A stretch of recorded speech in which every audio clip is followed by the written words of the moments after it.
The book of Amos begins with a declaration of God's judgment on the surrounding nations for their transgressions. Amos, a shepherd from Tekoa, is called by God to prophesy against Damascus, Gaza, Tyre, Edom, Ammon, and Moab for their violence, cruelty, and betrayal. Each nation's judgment is pronounced as irrevocable, showing God's sovereignty over all peoples, not just Israel. Amos then turns his focus to Judah and Israel. Judah is rebuked for rejecting God's law and following falsehood, but Israel is the primary subject of harsh judgment. Israel is accused of oppressing the poor, perverting justice, and engaging in empty religious rituals while their hearts are far from God. Their social corruption and spiritual hypocrisy provoke God's righteous anger. The prophet reminds Israel of God's past faithfulness in delivering them from Egypt and raising prophets among them, yet the people rejected and silenced those messengers. Amos warns that God's patience is ending and that punishment will come swiftly and surely.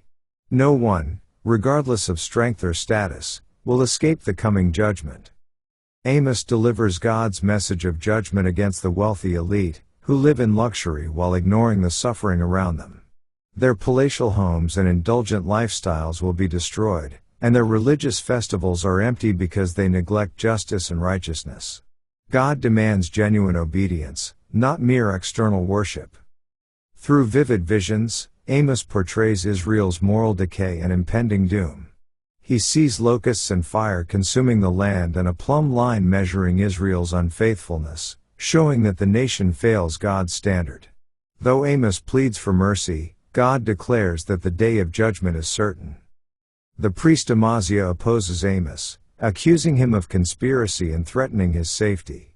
In response, Amos pronounces judgment on Amaziah and his family, symbolizing the rejection of true prophecy by Israel's religious leaders. The conflict illustrates the danger of rejecting God's word. Amos continues to expose the nation's idolatry and injustice.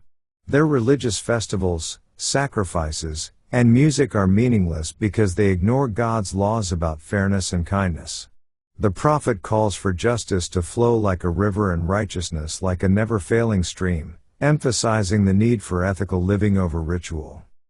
The final visions foretell the destruction of Israel, described symbolically as ripe fruit ready to be harvested.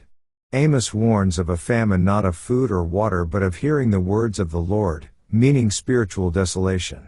The people's pride and stubbornness ensure their downfall, and the once joyful songs of the temple will turn to mourning. Despite the harsh warnings, the book concludes with a promise of restoration. God will preserve a remnant of Israel, rebuild their ruined cities, and restore their fortunes. The fallen house of David will be raised up again, and God's people will live securely in their land. This hope points to God's faithfulness and mercy even in judgment.